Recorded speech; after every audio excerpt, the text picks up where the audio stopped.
Eu acho uma palavra-chave do nosso último encontro foi o que é mundo, né? Gostei muito que até que o Emerson me filmou, eu gostei dessa coisa do mundo. E eu gostaria de saber se vocês têm alguma pergunta do nosso último encontro, enfim, se ficou alguma dúvida, enfim, algo de vocês que vocês queiram perguntar, contestar, enfim. Teria alguma coisa? Não. Não, acho que não, né? Eu tenho algumas dúvidas, mas é um pouco mais pra frente. Mas isso aí, tá. Agora mesmo, ainda não. Tá bom.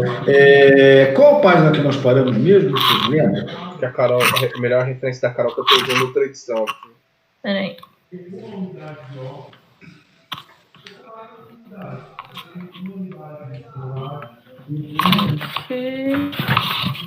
Eu acho que foi a 199. Foi a 199. Tá. Que aí ela pergunta, né? Que era essa, né? Eu só vou retomar que ele diz, mas nisso estamos perguntando ontologicamente pelo mundo, né? Porque ele está inicialmente o Heidegger fala, mundo a gente pode ver como esse conjunto de coisas, mas é claro que o Heidegger ele não está falando de mundo como um conjunto ou amontoado de coisas que nós estamos inseridos, mas sim é uma pergunta ontológica, né? Então ele está falando, será que tem há mundo nesse universo de coisas na qual, né, esse universo no qual muito de coisas nós estamos inseridos, será que isso é mundo? Porque é uma pergunta fundamental e não é uma pergunta ôntica, mas sim ontológica. Não é uma pergunta que está na instância da estrutura do ser e não simplesmente das coisas empíricas ou das coisas que estão ao nosso redor, que estão à nossa mão. Então, ele diz o seguinte, a problemática que foi caracterizada é indubitavelmente ontológica, né, de mundo. Mas ainda que ela mesma conseguisse alcançar a explicação mais pura do ser da natureza, em concordância com as proposições fundamentais enunciadas sobre esse ente na ciência matemática da natureza, essa ontologia nunca atingiria o fenômeno mundo, né? Nós já tínhamos falado sobre isso, né? Só estou retomando aqui, nós vamos falar disso, né? Que o Heidegger está indo nessa mundanidade do mundo, a ideia de mundanidade do mundo em geral, e aí ele está se referindo a essa questão de mundo na sua origem. E aí é muito interessante, porque ele está falando, olha, cara, como ele já tem essa discussão com as ciências, logo de cara, então, ele está falando, olha, uma matemática da natureza, ela não vai dar conta, a respeito de mundo. Porque eu não estou falando aqui de origem do seu aspecto meramente coisal, de coisa. Eu estou falando, nós estamos falando de um aspecto ontológico.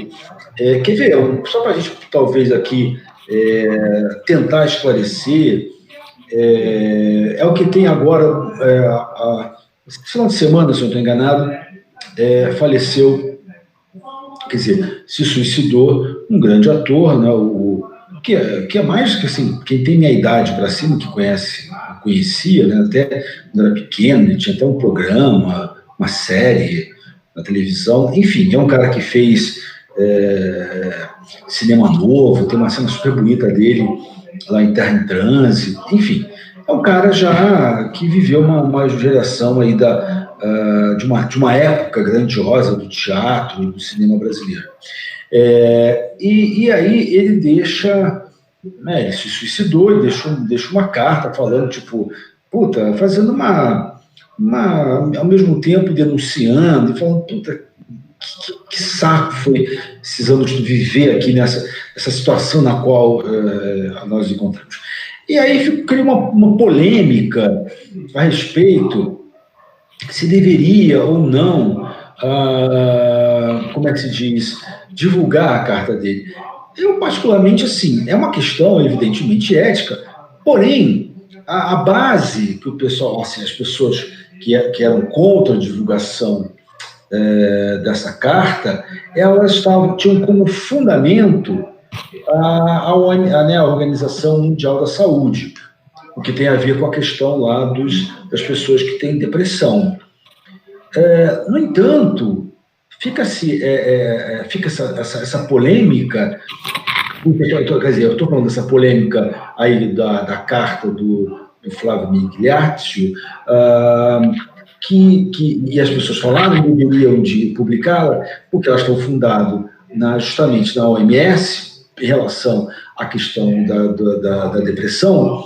Porém, a OMS, ok, legal, bacana, essa questão da pandemia, essas questões que estão aí na ordem do dia, no entanto, ela não pode dar conta, por exemplo, dessa questão.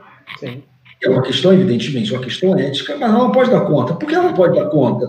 Porque não estamos tratando somente de uma questão de uma doença psíquica. Porém, nós estamos falando de alguém que está dentro de um mundo, dentro de um significado de mundo que tem a ver com que está linkado, que está vinculado a um modo de ser. Então, o Flávio Migliaccio, ele está expressando um modo de ser político. Então, assim, não é simplesmente porque até porque se ele não é simplesmente uma questão de doença, no caso dele, né, doença psíquica, mas sim, também tem esse aspecto, porém não é isso o determinante. O determinante é o Flávio Migliaccio, ele está expressando um modo de ser este, que ele fala assim, olha só, o meu modo de ser que tem a ver com expressões culturais, com pensamento crítico, com uma arte crítica, não dá, é o fim. E aí ele está denunciando, ele está fazendo uma grande denúncia. E é uma denúncia política. Por isso, inclusive, eu escrevi lá no meu Face, olha, se for assim, então a gente, a carta testamento do Getúlio Vargas, ela nunca deveria ter sido publicada, porque também foi suicídio. Então, isso que é o problema. Porque a OMC, legal, por favor, não sou contra, nem nada disso. No entanto, nós estamos falando de questões do ser, que são questões ontológicas, que têm a ver, por sua vez, com um modo de ser humano. E aí, esse modo de ser humano, evidentemente, ele está vinculado a questões históricas, a questões culturais, as questões políticas, enfim, as questões da existência. Então, não é simplesmente alguém que estava com problema psíquico se matou e aí a gente não pode, porque isso dá um gatilho nas outras pessoas. Opa, calma, não é bem assim. Por isso que o Heidegger está falando aqui. Olha, uma ciência da natureza matematizada não vai dar conta da nossa questão, porque ela vai começar a classificar, ela vai começar a categorizar. Tá bom? Então, o que acontece? As nossas questões não são as questões... Perdão, as ciências, elas não dão conta da questão do ser. Sim. Então, por isso, a OMS não dá conta da questão do ser. Não dá conta. Então, por isso que essa discussão, no final das contas, que, aliás, é uma discussão mais da área de ética, mas como nós estamos na era do blá, blá, blá, como diz o Helmut Frankfurt, todo mundo quer meter a colher, né?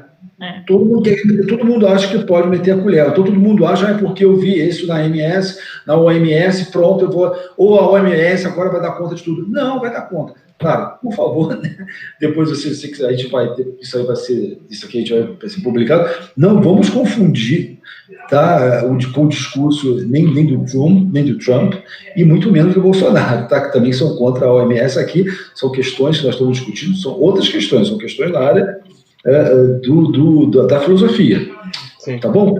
Então só para dizer isso. É isso que o Heidegger está nos falando aqui. Ó, as ciências não dão conta de você, cara. Né? Ela não dão conta. Então ela pode pesquisar, ela pode dar conta sim, e deve dar conta do vírus, mas ela não vai dar conta da existência. Não vai dar conta da existência do ser humano. Então, tem limites. E esses limites, eles precisam ser vistos e esses limites precisam ser esclarecidos. Tá bom? Tudo bem? Então, só continuando. O que eu acho legal também, nessa questão que a gente se colocou, foi bem legal para a gente trazer o Heidegger, é porque o ser autêntico para o Heidegger, ele só se mostra a partir de uma angústia. E a angústia é justamente quando você contesta a sua existência. Claro. Então, nesse ponto, essa carta ela tem que ser pública, porque a angústia ela faz parte do ser. Muito pelo contrário, a angústia é o primeiro start por ser autêntico, né? Claro. Que aliás essa angústia, aí a angústia do Flávio Migliaccio, ele, pelo contrário, se a gente for ver, ele, ao fazer essa denúncia, ele tá nos ajudando a todos nós a discutir a questão quer dizer, é isso que você falou, essa angústia é esse tirar o tapete de nossos, é tirar as nossas certezas. Quando as nossas certezas são tiradas, é evidente, isso possibilita, não é que vai causar, mas possibilita dar essa abertura para nós pensarmos como é que está sendo o nosso modo de ser. Como é que então, e aí sim eu posso então discutir, porque tem um aumento no mundo atual de doenças psíquicas como a depressão, que realmente qualquer um pode entrar nessa, mas eu estou entrando nessa depressão por quê, né? E aí a gente pergunta, claro, né, se eu estou numa sociedade em que ela se estrutura em termos de compreensão de si mesma por meio, por exemplo, de uma pressão cada vez maior do trabalho, é claro, ou de exigências cada vez maiores, claro que vai chegar uma hora que vai ter cada vez mais pessoas que vão cair em processo de depressão, porque realmente ninguém aguenta, né? Então não é simplesmente uma carta que está sendo publicada, que aliás tem um cunho político, cultural, existencial, que vai dar o gatilho, todo mundo agora vai se matar, até parece que o ser humano é uma coisa mecânica, não é, né? Não. Tá bom? E é isso que você falou, eu só posso chegar a uma questão da autenticidade de ser por meio, justamente, quando eu tenho essa angústia, porque senão fica parecendo que é tudo legal, né? Então, exatamente, aí o cara que defende a não publicar a carta, em nome da OMS, fala, olha, não, ok, a gente vai segurar, como é que se diz, outras pessoas se matarem. Até parece que isso é autêntico. Não é, pelo contrário, acho que uma carta dessa pode dar o clique de muitas pessoas falar, não, peraí, deixa eu repensar alguma coisa. Sim. Tá bom? Né? Então, aqui, continuando. Então, assim, ele fala, a natureza é ela mesma um ente que vem ao encontro, não é de encontro, ao encontro no interior do mundo e que se pode descobrir em caminhos diversos, em diversos graus, claro. Tá? Quer dizer, a natureza já vem ao nosso encontro. Tá bom? Ela tá vindo ao nosso encontro. Agora, quando nós estamos falando da natureza, ela já vem carregada de sentido. Ela já vem carregada de sentido que nós estamos doando sentido. Vamos lembrar que o Heidegger é devedor, por assim dizer, do pensamento kantiano, da transcendentalidade kantiana. Então, quando nós lidamos com natureza, nós compreendemos natureza de N formas. As nossas tribos, nossas tribos, os nossos índios aqui, eles têm uma relação com a natureza que é outra, que a natureza para eles é uma coisa, para nós é outra. Então, não é assim, é natureza, pronto. Não. Natureza, quando nós vamos ao encontro da natureza, nós já damos sentido.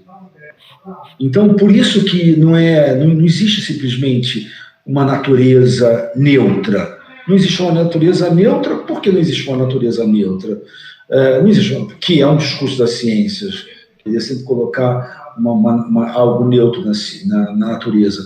Não há por quê, porque nós já somos doadores de sentidos à natureza. Tudo bem? Beleza? Posso continuar?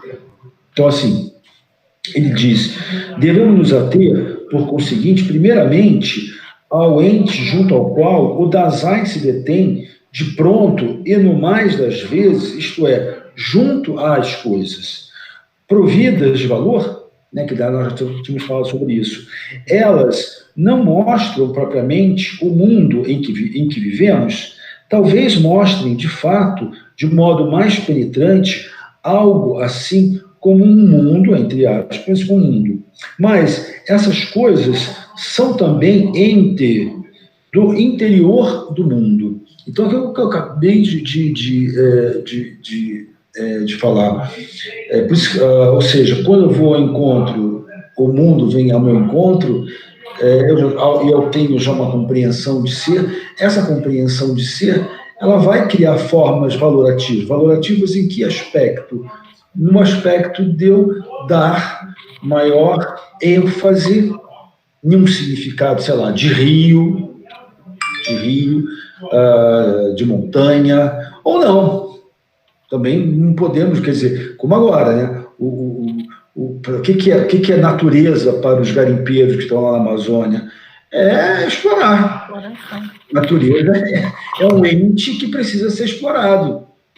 Tá? E os caras que permitem isso, que são os órgãos institucionais do Estado, também, não, deixa. E aí, que se dane os povos indígenas lá. Tá? Que se dane, porque para os povos indígenas, a natureza tem outro valor, diferentemente do valor lá dos garimpeiros, sei lá, dos madeireiros, ou dos aqueles que comandam atualmente o Estado brasileiro. Tá bom? Acho que o Edson já tinha perguntado isso, acho que um pouco no nosso último encontro. Sim. Né? Tudo bem? Posso continuar? Posso. Beleza? Então, assim,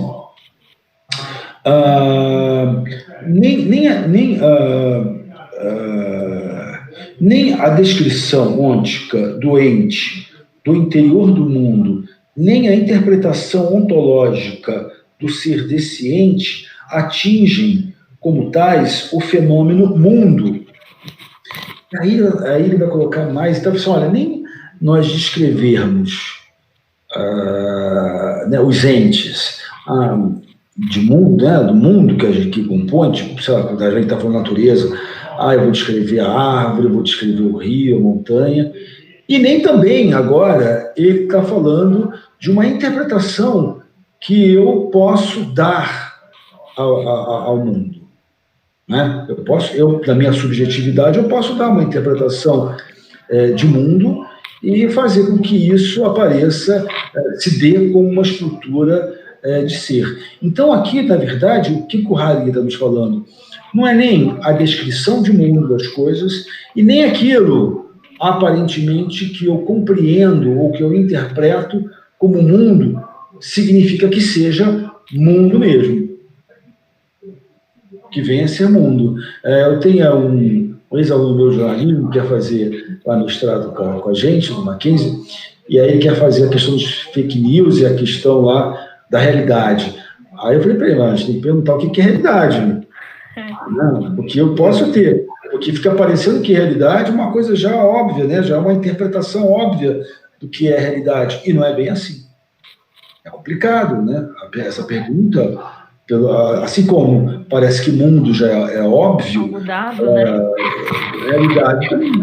A realidade do mundo não são coisas óbvias. Eu posso descrever, né, isso, como eu já falei aqui, o conjunto de coisas que me cercam, ou eu posso ter uma interpretação, e que essa interpretação me dá uma ideia do que é a estrutura de mundo ou a estrutura de realidade, mas não responde a pergunta de base, E é isso que o Heidegger aqui está no seu processo metodológico, que aqui temos que lembrar que aqui ele ainda é um fenomenólogo, né? Ainda é bastante devedor do Edmundo Husserl. Então, o que o Heidegger falou? Peraí, né? A gente tem que investigar, ser rigorosos, para a gente saber, no final das contas, o que significa mundo, tá bom? Assim como o que significa realidade, tá? Que fica parecendo que é óbvio. Oi? É legal nesse trecho aqui que ele já adianta uma coisa muito interessante. Não vai adianta não, ele já comentou sobre isso, que ele fala que mesmo que a gente tente explicar mundo, a gente é claro que não é uma questão óbvia, mas quando a gente fala sobre o ontológico do ser, já se pressupõe o mundo. Já se pressupõe, sim, sem dúvida. Porque o mundo é a possibilidade do ser. Sim, mundo mundo já é a possibilidade de ser. Mas aqui ainda não. Claro, sem dúvida, isso você falou, mundo já é a possibilidade de ser. No entanto, nesse momento aqui, ainda não está claro. Né? Ele está aqui. Ele vai tateando, né? Ele está tateando ainda, não está claro. Então, a gente já sabe, né? Se a gente fosse lembrar aqui lá da filologia do espírito Hegel, que também tem ali uma figura do filósofo, o filósofo já sabe quais são os passos que a consciência que está tentando, ela vai fazer. Mas ele está deixando a coisa ali rolar, que a consciência ela vai fazendo esse processo de se autodescobrir. Né? A mesma coisa, quando a gente está educando uma criança, a gente já sabe mais ou menos o que vai rolar, como é que ela vai andar, como é que ela vai tropeçar, mas a gente, lógico, deixa tomando cuidado ali.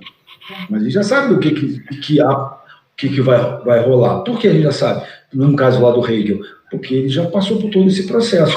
O caso aqui, se eu estou fazendo um paralelo, o caso aqui do Heidegger, ele está fazendo esse movimento analítico, conceitual, tá bom? E nesse processo, ele está, evidentemente, um bom filósofo, que é também um excelente educador, ele vai nos esclarecendo aos poucos aonde ele quer chegar. Tá bom? Tudo bem? Pode continuar? Então diz assim,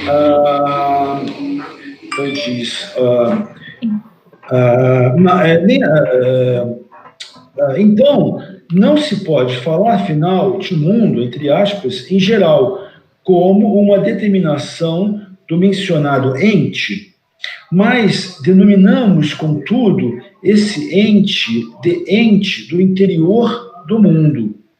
O mundo, aqui, entre aspas, não é precisamente um caráter de ser do Dasein. Então, cada Dasein não tem, de imediato, o seu mundo. O mundo não se torna, assim, algo subjetivo, e é isso aqui que o Heidegger aqui já tinha falado anteriormente, agora ele fala de maneira mais clara. Eu não vou descrever nenhum mundo, não vou descrever o interior do mundo, porque isso não dá conta de mundo, e nem mundo tem a ver com a minha subjetividade. É como agora, por isso que eu falei, quando a gente está falando lá do Flávio Migliaccio, claro, ele deve ter lá as questões particulares dele, mas quando ele está escrevendo aquela carta, ele não está escrevendo aquela carta simplesmente por uma questão subjetiva. Ele está falando o seguinte, existe uma crise no nosso modo de ser brasileiro, e eu estou denunciando isso. Agora, eu, na minha particularidade, eu quero descer. Né? Claro, eu quero descer. Então, assim, é isso que ele está querendo dizer. Agora, não trata-se de compreender o mundo como uma mera subjetividade. O mundo não pode ser resultado de uma mera subjetividade. Porque se for, nós caímos em formas subjetivistas e aí já era, né? Tá? Que, aliás, eu sempre falo isso, que é o mal do multiculturalismo. O multiculturalismo começa, quando está discutindo questões das agendas das diversas identidades humanas, tem a tendência de cair em etnocentrismo. Quando cai em etnocentrismo, ferrou. Ferrou por quê? Porque a gente não dá conta do mundo, dá conta de posicionamentos subjetivistas. E aí é problemático, né? Vai virar mais subjetivista. A gente, como é que é? Desculpe, aí diversas agendas subjetivas. Tá? Como é que é? Perdão, não te ouvi. Vira diversas agendas subjetivas e não exatamente. Várias agendas subjetivas, aí ferrou. Aí não dá conta. Tá bom? A gente não dá conta. A gente cai no subjetivismo aloprado. Tá? Que é, aliás, o que tem acontecido.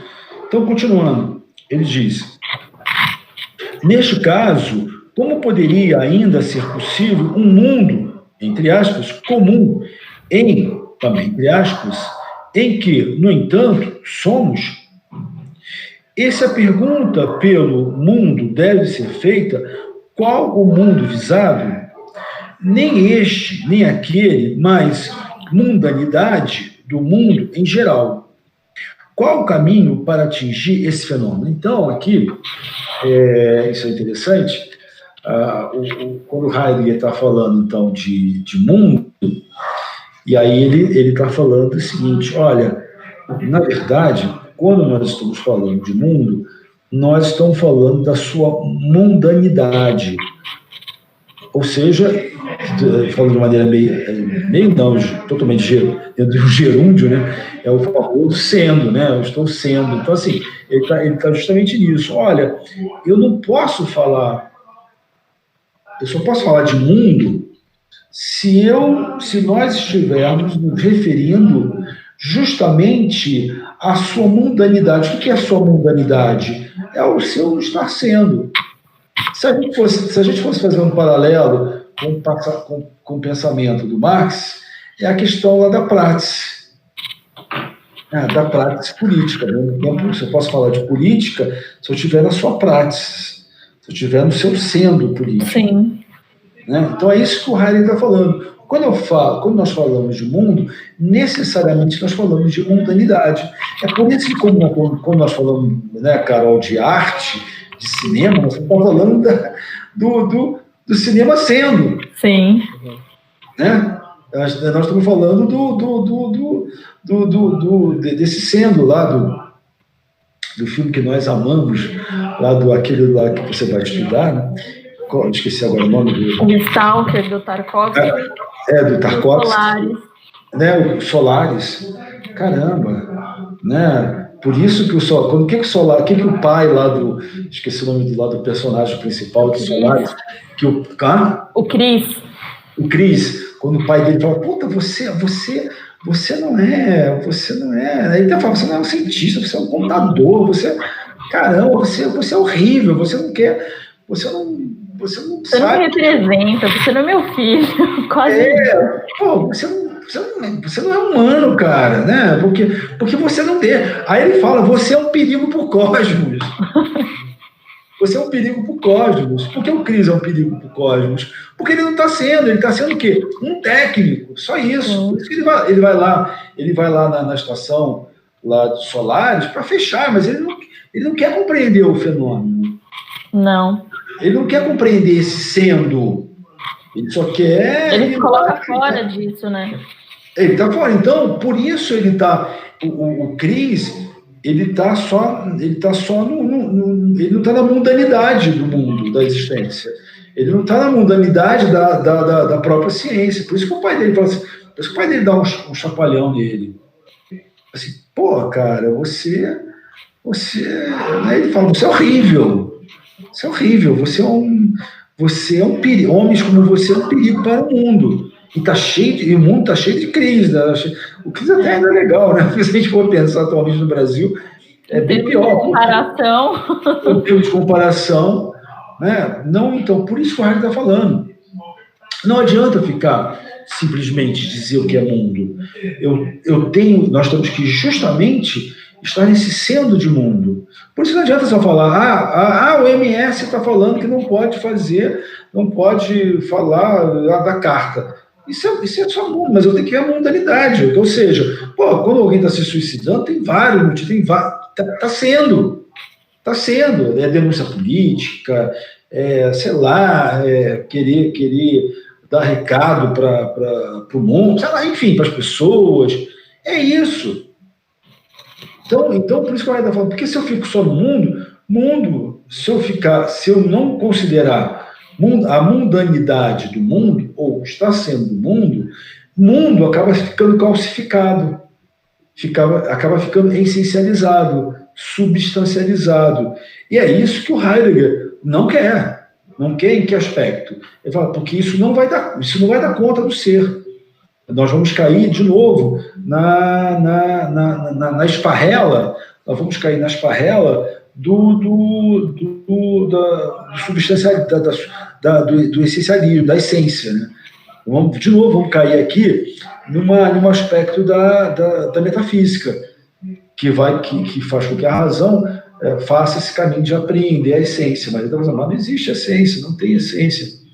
O que tem é existência sendo existência. E por que isso? Porque existência sendo existência é que ela vai dando formas significativas ao ser. Né? Então, é isso que o Heidegger está nos chamando a atenção. Que seria, de novo, a gente podia fazer aqui um paralelo com a questão do logos, lá no Heráclito, lá dos pré-socráticos. Tá? Por isso que o Heráclito fala, quando o homem entra a segunda vez no rio, nem o rio é o mesmo, nem o homem é rei. Lógico. Sim. Porque tem movimento significativo. Não tem nada a ver, por favor, com relativismo. Tem a ver com movimentos de possibilidades de ser. E são esses movimentos de possibilidades de ser que é o barato. Né? Se tivesse que falasse que é o grande lance. Tá? Porque... Oi, pode falar. Desculpa interromper, Paulo. O que eu acho legal nessa questão do Heráclito pro Heidegger, o Heidegger tem um livro sobre Heráclito. Sim. Que é bem... Eu já li esse livro, é bem interessante, cara, porque ele... esse livro, pra mim, foi bem basilar pra mim entender o Heidegger. O Heidegger é um autor meio complexo, mas eu acho que esse livro é uma chave bem interessante, que é onde ele vai entrar na questão do Heráclito, de que é as coisas quando elas se mostram e elas se velam. Se velam e se desvelam, né? É justamente esse movimento que o Heidegger encontra no ôntico, né? No ente, aliás. Que é o ente que se revela e se desvela, ou seja, uma hora aquilo, ele não dá o ser completo, né? Ele vai se transformando esse ser. Que é o movimento heraclitiano, né? Mas essa transformação, a gente tem que só pontuando, não é uma transformação de X vai virar Y. Sim. Mas é uma autotransformação como autodiferenciação, vai se autodiferenciando. Claro que se a gente for aí, o Heráclito tem ainda, de certo modo, um caráter não substancialista como os modernos, mas ela tem ainda essa ideia de substância, né? E o Hegel, que também vai beber nas águas, evidentemente, do Heráclito. Mas o Hegel vai falar, é uma substância que ela, ao mesmo tempo, ela se transforma, ela se autodiferencia, e nessa autodiferença que ela também tem a sua identidade. Por isso aquela velha história lá do Hegel, né? Identidade da diferença. Mas eles estão ainda guardando as suas diferenças históricas dentro da filosofia, dentro da história da filosofia. Heráclito e Hegel ainda estão lógico, né, dentro de ideias ainda que tem pontos ali de conceito, né, que eu chamo de substância. No caso do Heidegger, mais não, né? Sim, se entrega à existência, né? Não é a existência. Tá? Por isso que ele foge dessa questão das categorias. Puta, não dá, porque senão nós fechamos. Tudo bem? Beleza? Posso continuar? Então, ele diz.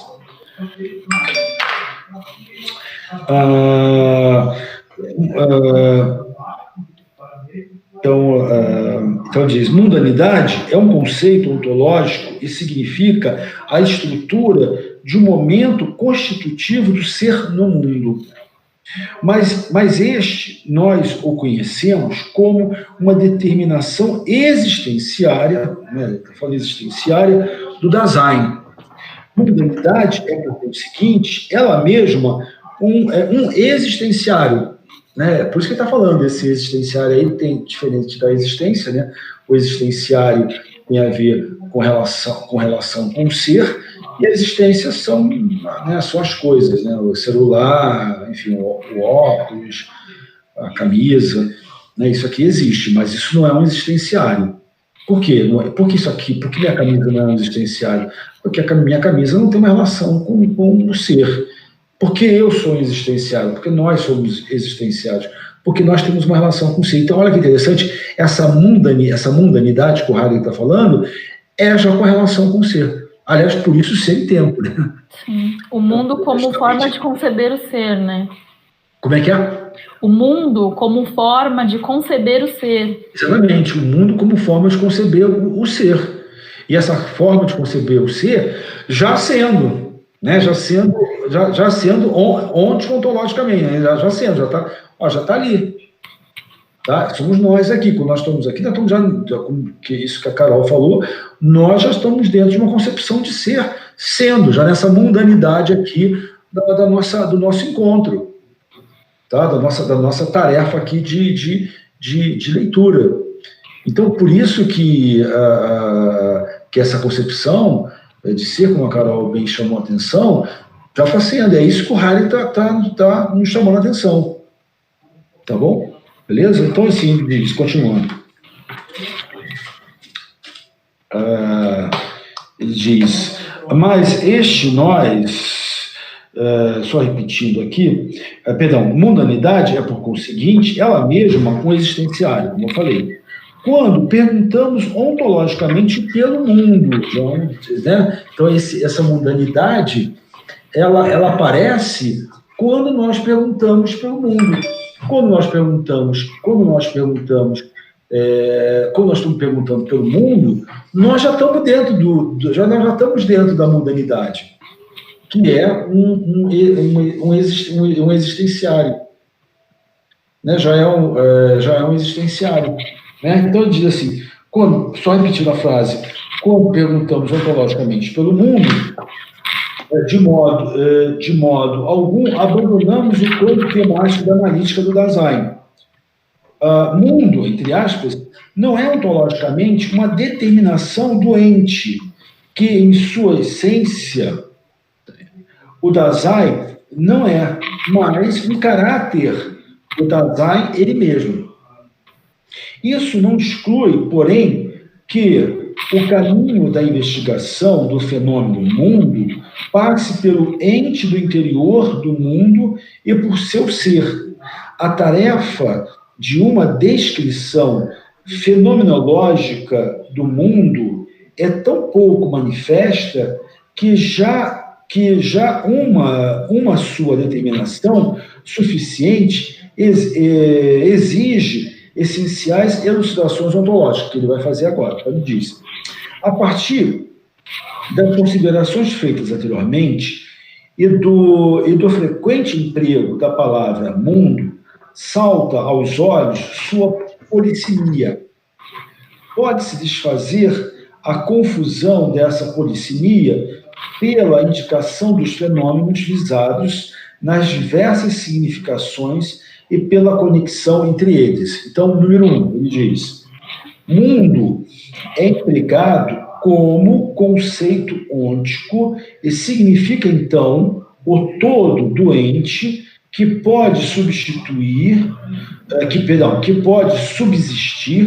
no interior do mundo. Então, aqui, nesse momento, ele está falando assim, olha, uma pequena suspensão da questão da analítica do Dasein para a gente poder agora analisar do que é mundo. E nessa análise de mundo, eu vou como esclarecer alguns pontos para nós podermos chegar ao significado de mundo e mais ainda à questão da mundanidade. Então, o que ele está dizendo aqui? Olha, a primeiro número 1 aqui que ele está falando, para esclarecer que é mundo, olha, mundo aqui, que a gente tem de maneira imediata, é algo que, quando a gente está falando, é um conjunto de coisas, e a interioridade dessas coisas. Quando estão falando de mundo, então, por exemplo, eu estou falando, vamos imaginar, mundo Paulo. Mundo Paulo é tanto esse caráter aqui externo, como o meu pensamento, como, sei lá, as minhas inspirações. Então, para falar mundo Paulo, já é todo esse conjunto. Então, por isso que ele está falando aqui, quando eu falando inicialmente estou falando de mundo, eu estou falando das coisas, de conjunto de coisas e das suas interioridades. Isso é a primeira forma, digamos assim, de nós classificarmos o mundo. Essa primeira, claro, ele não vai, ele só está salientando, embora não é isso que ele vai considerar, embora possa nos ajudar na construção de conceito do mundo que ele quer chegar, porém ainda não é este mundo de descrição de coisas e do seu conjunto que o Heidegger quer chegar. Tá bom? Então, depois ele fala o número 2. Ele diz: mundo tem a função de termo ontológico e significa o ser doente referido no número 1, que a gente acabou de ver. E, sem dúvida, mundo pode se tornar o termo que designa uma região abrangendo cada vez uma multiplicidade de entes. Por exemplo, ao falar do mundo do matemático, mundo significa a região dos possíveis objetos da matemática. Então, aqui ele está querendo então, dizer, agora ele falou anteriormente uma questão lá ôntica, do mundo, né, das coisas, da descrição das coisas, e agora ele está começando a nos mostrar aqui uma instância mais ontológica. Por isso que ele está falando aqui, olha, quando nós falamos, está se falando no número 1, né, que são as coisas, então ele diz, olha, quando eu estou falando aqui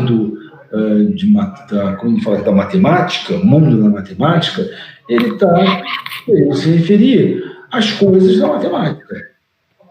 Né? Quando nós estamos falando, como assim, quando eu estou falando da biblioteca do Wellington aí, eu estou falando desse... Mini biblioteca do Wellington, né? Mini biblioteca. Livro, aí, né? ou da Carol. Tentativa de biblioteca do Wellington, mais fácil. Então, assim, é isso que eu estou falando. Está falando desse do mundo das coisas matemáticas, tá? Do mundo das coisas dos livros. Tá? Então, mas ele ainda não chegou ainda aonde ele quer chegar nesse significado de mundo. Então, só continuando. Então, ele diz aqui.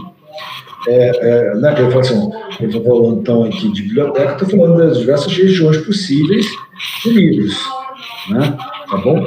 Então, diz. Terceiro. Número 3. Mundo pode ser entendido, por sua vez, em um sentido ôntico, mas agora não como o ente que não é, por sua essência, o Dasein, e que pode vir ao encontro no interior do mundo, mas como aquilo em que vive um Dasein factual como tal. Mundo tem aqui uma significação existencial pré-ontológica. E aqui apresenta-se, de novo, diversas possibilidades. Mundo significa, entre aspas, o público do mundo do nós, ou o mundo ambiente próprio e mais próximo, ou seja, doméstico. Então, por exemplo, aqui.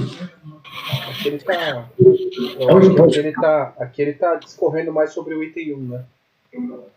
Ele está discorrendo no item 1, mas aí tem agora, né, uma coisa, um adendo aí dele, que é o seguinte, porque antes ele não estava considerando o Dasein, agora ele está considerando o Dasein. Sim. Então a sutileza está aí.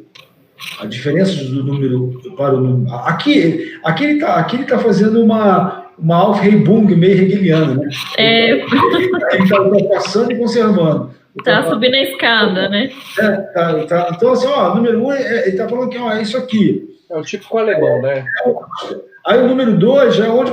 Mas agora, o número 3 tem esses dois anteriores, mas agora eu estou considerando o Dasein. Então, por exemplo, nós estamos falando aqui quando nós estamos falando de filosofia, mundo da filosofia. Esse mundo, por isso que eu falo aqui do pré-ontológico.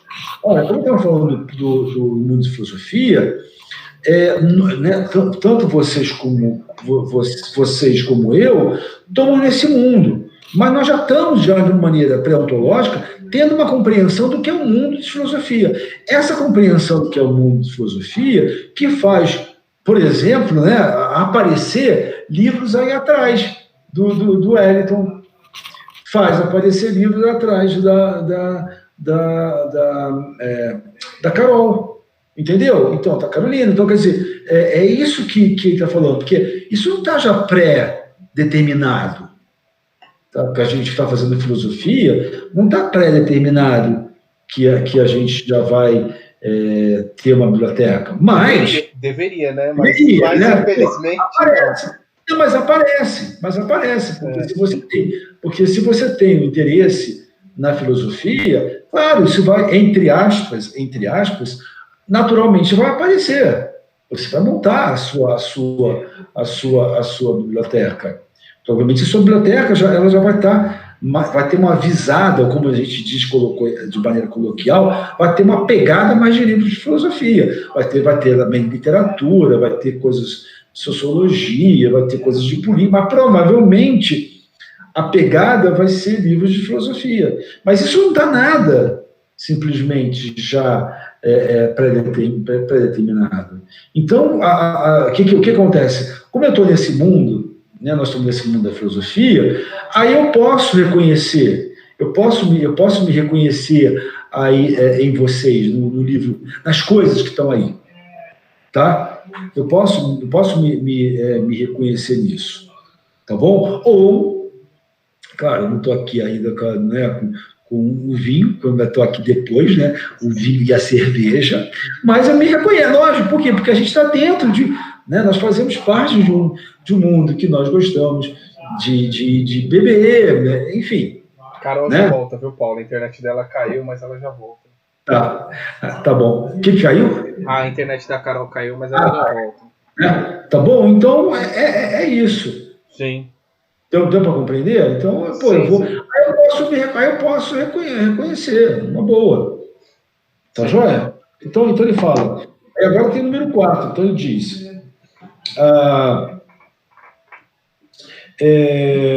por isso que ele falou aqui, mais próximo, doméstico.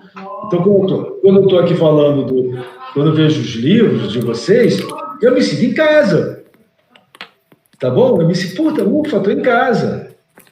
É verdade. Estou em casa. É algo doméstico. É algo que eu reconheço.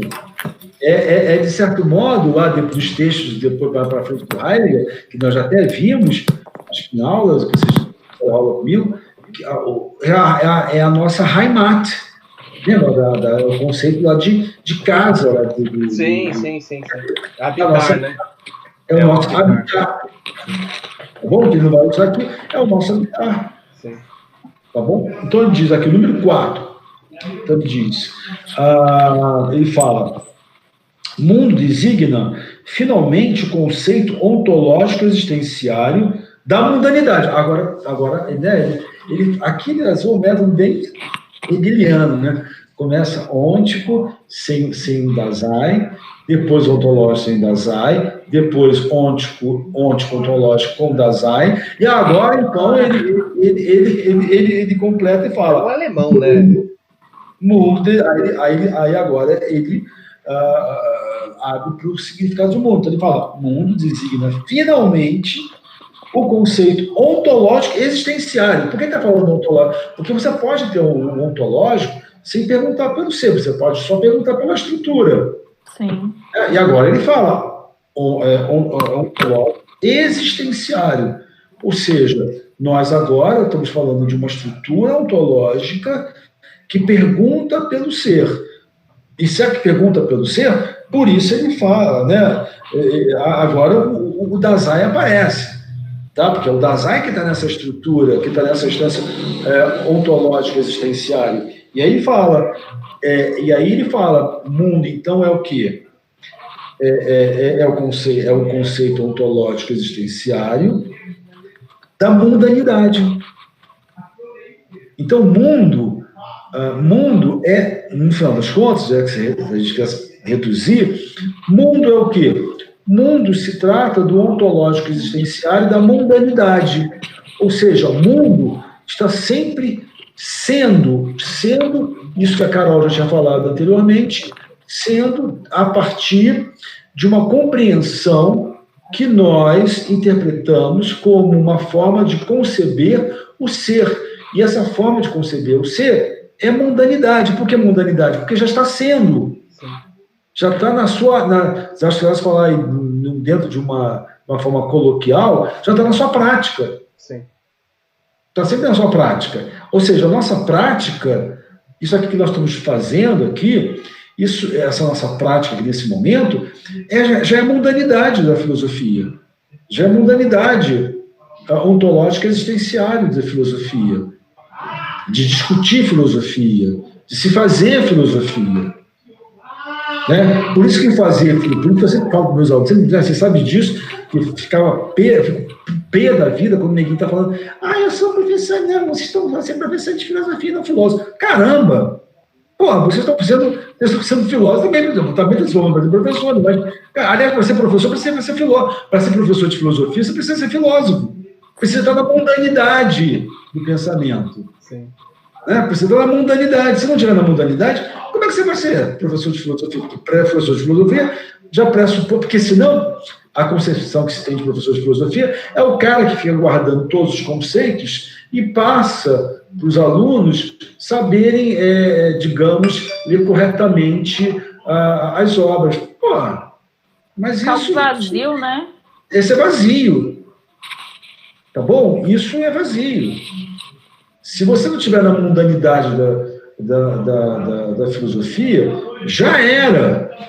Já era. Como às vezes tem um aluno meu que veio do jornalismo, aí sempre está falando, nós estamos discutindo aqui filosofia. Não, mas professor, mas aí a sua prática só vai se dar na mundanidade da filosofia.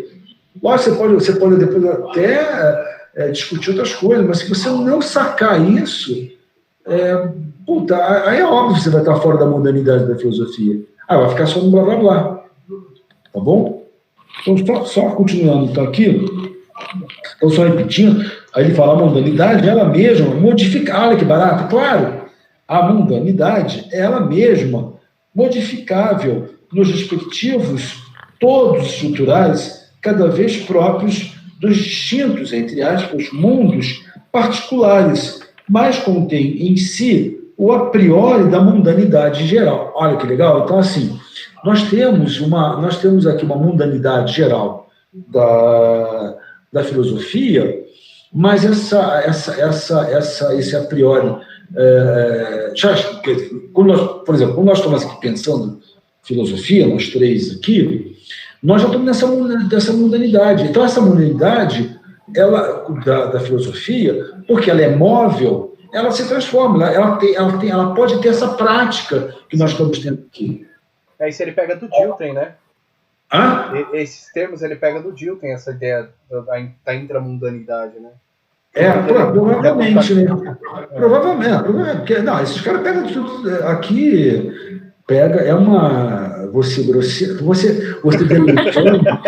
já até imagino. Pode falar que a gente não corta. Pode falar que a gente não corta. Como diz, acho que beleza, eu estou enganado, se depois me corrijam, é uma suruba geral a filosofia. Né? Todo mundo pega. Todo mundo se pega, né? É uma grande pegação. Então, sem dúvida nenhuma, né? Mas o barato dos caras eu pego isso aqui e, e transformo, né? Dou aqui né? Que, aliás, o Hegel já fala isso, o Hegel fala, olha, cara, se você quiser me compreender, é só ler o Heráclito, já está tudo lá. Chupei o cara, fiz uma chupação do cara, né? E uma boa, né? Sem remorsos, né? Quer dizer, não tem esse papo. Eu pego, todo filósofo pega isso que eu estou falando, né? É uma pegação filosófica, tá? Sim, obviamente. É uma pegação filosófica. É um conservar superando, né? É porque o português não utiliza outro termo, né? A gente está utilizando português. Que eu acho muito legal. Né? Então, assim, só continuando. Então, por isso que aqui, só repetindo, então ele diz, a mundanidade, ela mesma, modificável, nos respectivos, todos estruturais, cada vez próprios, dos distintos mundos, particulares contém em si o a priori da mundanidade em geral. Então, aqui, nós já temos, a priori, na nossa prática, aqui nós estamos na nossa discussão filosófica aqui sobre o pensamento do Heidegger, nessa nossa particularidade, nós já temos esse a priori da mundanidade da filosofia. Tá? É fundamental isso. Tá bom? Vamos mais um pouquinho. Aí ele diz, tomamos a expressão mundo terminologicamente na acepção fixada no número 3. Se for empregado ocasionalmente no sentido dado no número 1, estará entre aspas. Aqui ele está só explicando questões técnicas para ele, como ele vai trabalhar com essas quatro definições aqui de mundo, então ele está aqui nos esclarecendo. Isso é muito, de novo, lembrando, os filósofos alemães eles são muito interessantes, né? Eles esclarecem tudo, eles são bem claros. O problema não é o texto deles, o problema é a questão complexa que eles estão nos mostrando. Então, isso que é complexo. Então, ele diz assim, o derivado, entre aspas, do mundo, significa, então, terminologicamente, um modo de ser do Dasein e nunca um modo de ser como um ente subsistente em o mundo. Este modo de ser é denominado ente pertencente a mundo ou ente do mundo, do interior do mundo. Então, aqui de novo, quando está falando aqui do mundo, ele não está querendo substancializar nada. Ele está falando do mundo aí é que estar dentro de algum significado. Por isso que ele fala sempre esse em. Tá? Então, como aqui, nós pertencemos, vamos imaginar, nosso encontro aqui, ele faz parte do mundo da filosofia. Por que ele faz parte do mundo da filosofia? Porque ele está dentro significativamente da mundanidade do que é o pensar filosófico.